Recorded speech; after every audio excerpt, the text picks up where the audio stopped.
बिस्मिल्लाहिर्रहमानिर्रहीम। खातिन हज़रात, मैं हूँ अख्तर अब्बास और आप सबको मेरा सलाम पहुँचे।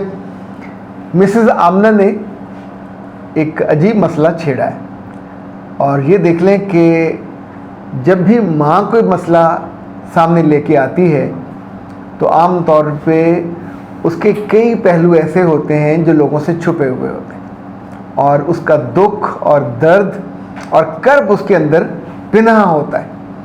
अब इन्होंने कहा कि मेरे बेटे की शादी होने वाली है, मैं उसे ऐसी 3-4 क्या बातें बताऊं कि वो उम्दा बेटा बन के उसको निभाए।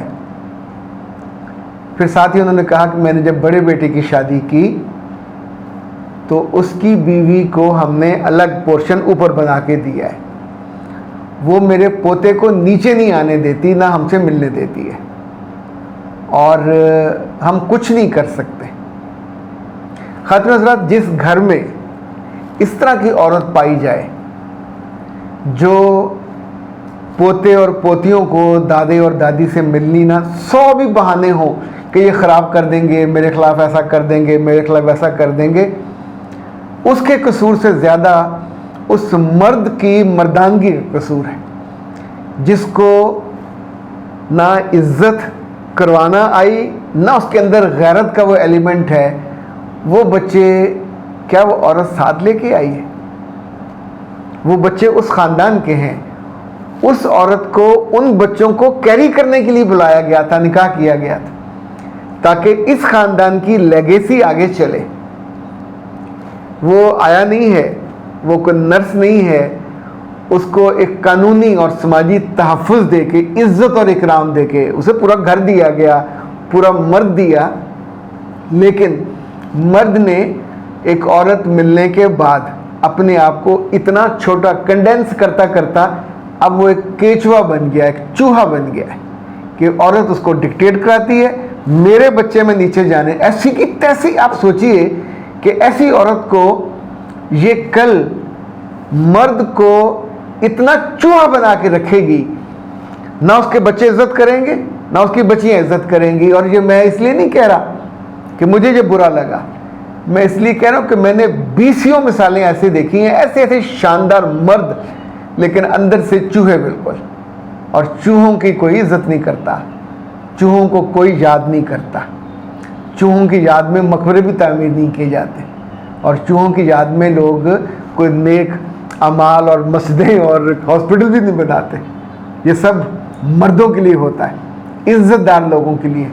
तो मिसेज़ आमना, गुजारिश ये कि अपने बेटे को जो 3-4 बातें अपने शुरू दिन से बतानी हैं वो ये कि बेटा, शादी करना है तो मर्द बनना है। मर्द को मर्दानगी में लिहाज है, सबसे पहले मर्दानगी में इज़्ज़त है। अपनी इज़्ज़त आप पहले करवाओगे, दूसरे की करोगे। तीसरा, मर्द को तराजू लेके तोलना ठीक आना चाहिए। ये नहीं होगा कि एक लड़की ज़िंदगी में आए पहली दफ़ा, चूँकि उससे पहले आपने कभी किसी लड़की को छुआ नहीं है, देखा नहीं है, तो आप उसको छूते देखते उसके साथ सोते जागते आप पागल हो जाओ और वो आपको उंगलियों के इशारों पर निचाने लगे। एक बात और याद रखिएगा, जिस घर में मर्द की हकमियत, इज्जत और वक़ार नहीं होगा वो घर नहीं चल सकता। जो मर्जी कर लें, उल्टे लटक जाए, घर नहीं चल सकता। उसके बिल्कुल बरक्स क्या होगा, जहाँ औरत की हुक्मरानी होती है हम उसको कहते हैं ये घर जवाई है, घर दामाद है, वहाँ घर वालों की चलती है। वहाँ ये चूहे से भी निचले दर्जे का होता है। घर उनका, खाना उनका। बेटी चाहे तो उसको अपने कमरे में आने दे, चाहे तो ना आने दे, उससे वो घर के काम करवाएं, उसको कोई मुंह ना लगाए, उसके आने पे कोई खड़ा ना हो, उसको खाना ऑफ़र ना करे, सब खा के बाद में कहते तुमने खाना तो अब तुम भी आके खा लो। वहाँ ये होता है। अच्छा, ये हमने लोगों से जिन्होंने भुगता या गलतियाँ की उनसे भी सुना और उनको अपने सामने बैठ के उस पर रंजीदा होते भी देखा। तो अक्लमंद माएँ वो होती हैं जो पिछली गलती के बाद, अगर आपके बेटे को इज़्ज़त नफ्स होता और आपका बेटा होता तो किसी औरत की मजाल नहीं है कि आपके घर में रहे, आपके दिए हुए मकान में रहे, आपके बेटे के साथ सोए जागे, उसके बच्चों को जन्म दे और वो उसकी अपनी ही माँ को। मैं आपको एक और ऐसी खौफनाक बात बताने लगा हूँ कि जिन औरतों ने ये गलती की है, उनके बेटे और बेटियां जो पहले बच्चे होते हैं, मैंने उनको ऑटिज्म का शिकार होते देखा है, उनको ज़हनी तौर पे एबनॉर्मल होते देखा है। अब आप पूछेंगे इसका उससे क्या ताल्लुक़? औरत जब बहुत साल पहले हमारे बचपन में बच्चे रोते थे तो उसको देखे, हर औरत का एक वक्त होता है उसको बच्चे को संभालने का, तो चारपाइयों के साथ चादरें बांध के बच्चे उसमें लिटा देते थे, तो बच्चा ऐसे इसके साथ ऐसे झूलता रहता था, उसको पाँव से झुलाते रहते थे और सोया रहता था। अच्छा, जब उठा उसको दूध पिलाया और उसका फिर उसको बिस्तर पे रखा, उसने कपड़े बदलने तो बदल दिए, फिर झूले में चला गया। तो महीनों, बाज़ दफ़ा 2.5-3 साल बच्चा उसी में रहता था। अच्छा, आप सोचिए कि आप उसी के साथ वहाँ वो साथ है तो उसे आप बात भी कर रहे हैं, पंखा नहीं होता था, पंखी भी झल रहे हैं, उसके ऊपर मक्खियाँ भी उड़ा रहे हैं, आई कांटेक्ट भी है, उंगली भी उसको पकड़ाई हुई है, उसका हाथ भी लेके कभी कभी बोसा दे रहे हैं। और कभी ऐसा भी होता था कि जो ज़्यादा गरीब गुरबे होते थे, वो फसल काट रही हैं या गंदम का कोई मसला है, यानी मशक्क़त वाला काम, तो बच्चा रोता था तो उसको वो अफ्यून चिटा देती थी, तो अफ्यून चिटा के बच्चा पड़ा रहता था, उसका रोता नहीं।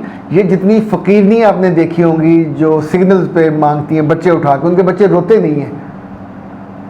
सुबह से उनको भी अफ्यून चिटा के तो मसरूफ़ कर देती हैं और सारा दिन गंदे, आप उसके पास से गुजर नहीं सकते, इतनी बदबूदार वो होती हैं, अनधुली, अननहाई हुई, अनहाइजीनिक। बच्चे भी ऐसे, इनके बच्चे मर भी जल्दी जाते हैं। ज़ाहिर है जो कंडीशन होती है उसमें वो कैसे जिएगा। अच्छा, अब जो आज की औरतें हैं जो इस तरह करती हैं कि दादियों के पास ना जाने दें, फूफियों के पास, ये जॉइंट फैमिली में हो तो बच्चा 2-3 हाथों से होता हुआ, एक आई कांटेक्ट होता है, इंसान का लम्स होता है, बच्चा जल्दी बोलने लग जाता है, हर कोई अपने अपने आवाज़ें निकालता है, ओ मेरा बच्चा, सबकी डिक्शन अलग अलग होती है। अकेली औरत सबसे जो बड़ा जुल्म करती है, बच्चे को मोबाइल पकड़ा देती है। यानी मैंने ऐसे ऐसे केस देखे हैं कि बच्चे ऑटिज्म का शिकार हुए और एक ख्याली दुनिया में चले गए। 2.5-3-4 साल का बच्चा, वो आसपास की दुनिया को असल मानने पे तैयार नहीं होता। ही फील्स के जो कार्टून हैं, उनकी जो आवाज़ें हैं, उनकी जो डिक्शन है, वही असल दुनिया है। अब आप उससे कहें कि ये काम करो, ये काम करो, वो नबीदा को आवाज़ तो दे देगा, वो कार्टूनों को जो है नाम वो ले लेगा, वो असली लोगों के साथ मिलने से एतराज़ करेगा, आई कांटेक्ट करने से, हाथ मिलाने से, गोद मिलने से। और सबसे ज़्यादा इनका होता है कि ये आँख नहीं उठाते, फिर आपको सालों इनकी थेरेपीज़ करनी पड़ती है। तो बराए करम ये गलती बिल्कुल नहीं करनी चाहिए और ऐसी औरतों को स्पेयर नहीं करना चाहिए, चूँकि आप उनको झटका नहीं देते और उनकी जली कटी भी सुनते हैं। ऐसी औरतें हैं जो मर्दों को धमकाती हैं अपनी बदतमीज़ी के बाद, मैंने तलाक दे दे। अब ऐसा सवाल मेरे पास जब आएगा तो उसका फिर मैं जवाब दूंगा कि ऐसे मौके पे क्या करना चाहिए। फ़िलहाल तो मिसेज़ आमना से गुजारिश ये है कि दोनों चीज़ें मैंने आपके सामने रखी हैं। आपके पुराने बेटे की गलत तर्ज़ अमल, ये भी आपकी वजह से है, काश आपने सिखाया होता।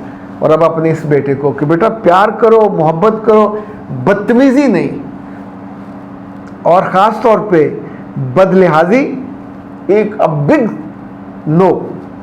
इसी तौर पे घर की बेटी बन के आए, घर में एडजस्ट होने के लिए आए, मुकाबला करने के लिए ना आए।